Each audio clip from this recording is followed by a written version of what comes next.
This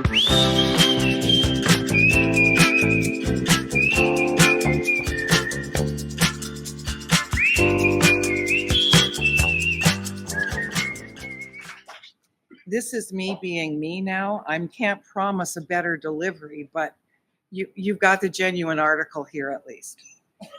For anyone over the age of 40, ageism is a real thing. Well, maybe for anyone over the age of 35. Being twice that old, I can tell you from firsthand experience that ageism is a brutal fact of life in contemporary America. But ageism and angst about age, that ageism that Joe Biden faced this past spring and early summer was something for the record books. We recall the all too humanly painful moments when the president seemed to wander off solo at the NATO summit, when former President Barack Obama had to guide his friend Biden off the stage at a campaign rally, when the commander-in-chief appeared to freeze in mid-sentence during a sit-down interview with George Stephanopoulos. And then there was Biden's indisputably flat-footed and confusing CNN debate performance against President Donald Trump. Biden, who has long been known for his verbosity and jocular delivery, appeared to be stilted, muddled, and sometimes wholly incapable of uttering coherent lines of thought. What had once been merely GOP-inspired rumors of about Biden's incapacity for office began to be echoed by those within the Democratic establishment, both within the halls of Congress and by campaign supporters across the country.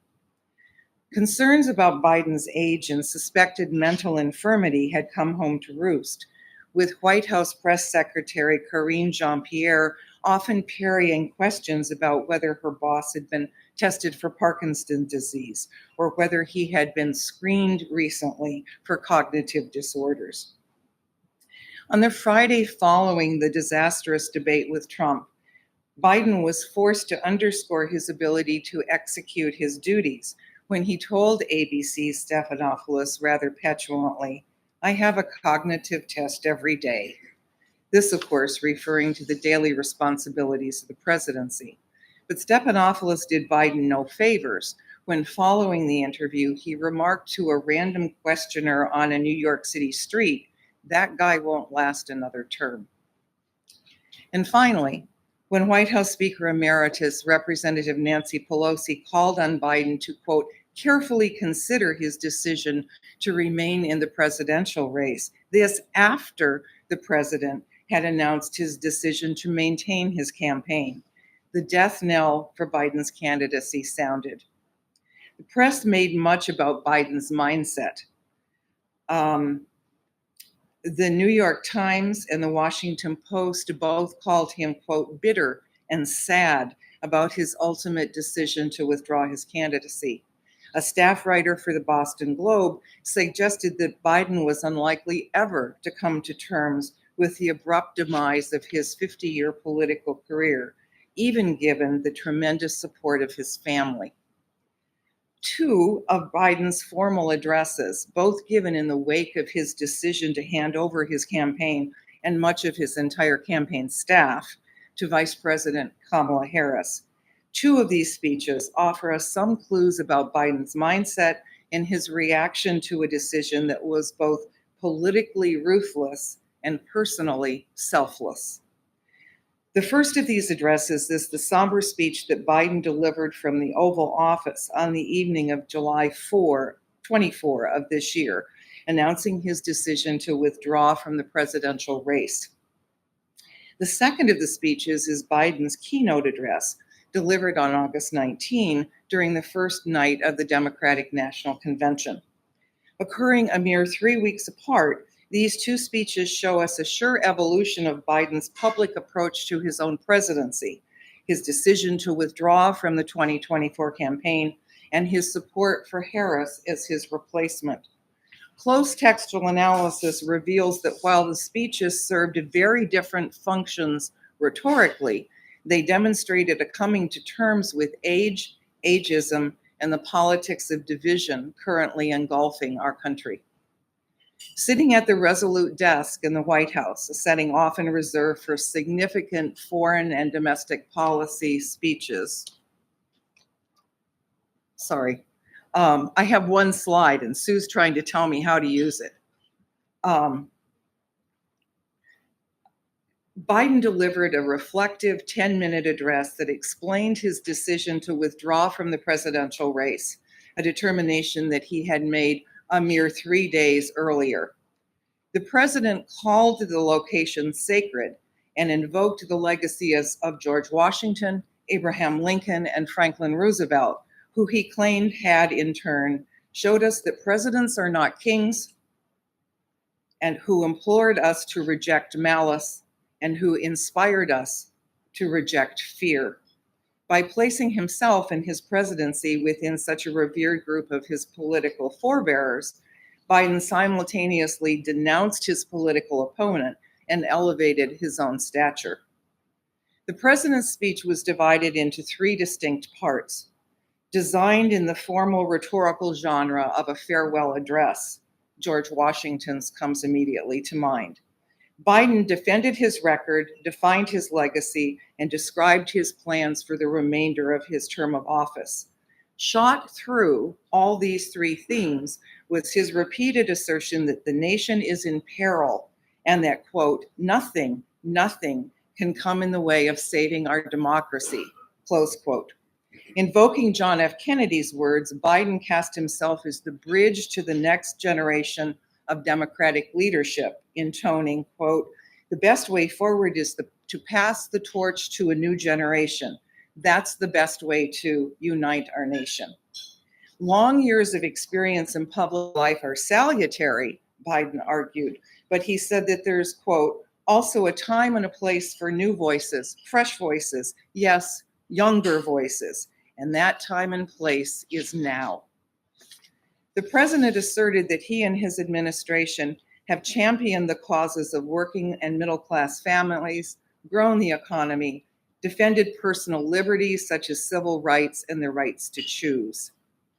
Biden claimed that his continuing agenda would involve calling out hate and extremism, working to curb gun violence, working to avert a looming climate crisis, and the like.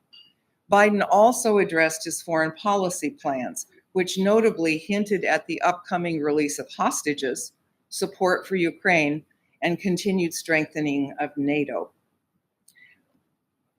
President Biden's words invited his audience to understand his difficult decision within the context of hope for the republic. He closed his speech by offering an encomium on his own political career. My fellow Americans, he said, it's been the privilege of my life to serve this nation for over 50 years. I've given my heart and my soul to our nation, like so many others. I've been blessed 1,000,000 times in return with the love and support of the American people. Biden's words here and throughout his address evoked a binary contrast that offered a window into his own decision-making process vis-a-vis his candidacy. The contrast was of past versus present, old versus new, age versus youth. As his remarks toggled back and forth between the past and the present, so much so that I had verb construction problems in writing this paper, as his words toggled back and forth between past and present, between an extended political career that defined his life and the foreshortened one that he now faces, Biden's words evoked a feeling of melancholy, one of muted resignation. I revere this office, he said, but I love my country more. A mere 3 weeks later, Biden was in a very different mood when he spoke at the Democratic National Convention. Whereas his speaking slot would have been, as we all know, on the final night of the event, he was bumped to the first night of the event. His words demonstrated justifiable pride in his accomplishments as president, and yet they comprised the first chapter in the history of his administration. The hour, as you may recall, was exceptionally late. Biden spoke for about 50 minutes, and he spoke well past midnight on the East Coast. But he didn't shorten his remarks. Further, while not the typical convention acceptance address by any means, Biden's speech certainly fulfilled many of the generic requirements for convention acceptance addresses advanced by Judy Trent and Bob Friedenberg and enumerated and clarified by others. Specifically, the president touted the accomplishments of his administration, outlined issues about which more work needed to be done, and signaled he and his vice president's desire to work across party lines. Perhaps the most remarkable thing about this address was Biden's assumption of the traditional role of the vice presidential candidate at a nominating convention. He played the role of attack dog, which is standard for the vice president of the United States, being an attack dog against the head of the opposing party's political ticket, in this case, Trump. Indeed, Biden summoned so much passion and conviction in his remarks that he spent well over half of his address shouting. His anger at the former president was palpable, and he did not mince words. Antagonism had replaced angst. Biden opened his remark by hearkening back to his inauguration day, said amidst the aftermath of the January 6th insurrection. Quote, "In front of me was a city surrounded by the National Guard. Behind me, a capital that just 2 weeks before had been overrun by a violent mob. But I knew then, from the bottom of my heart, as I do now, there is no place in America for political violence. None. Democracy," he said, "had prevailed. Democracy has delivered, and now democracy must be preserved."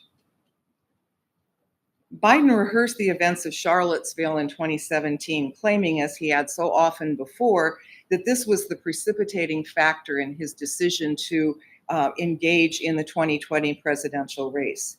He quoted verbatim Trump's statements that there were fine people on both sides, adding a vehement, "My God." The president took Trump to task for calling America a failing nation, asserting his own foreign policy acumen. In contrast to his predecessors, Biden asserted, "I know more foreign policy leaders by their first names and know them as well as anybody alive, just because I'm so damn old." Close quote. A message about decline should never be sent to our adversaries or our allies, Biden argued. Think of the message he sounds around the world when he talks about America being a failing nation. He says we're losing.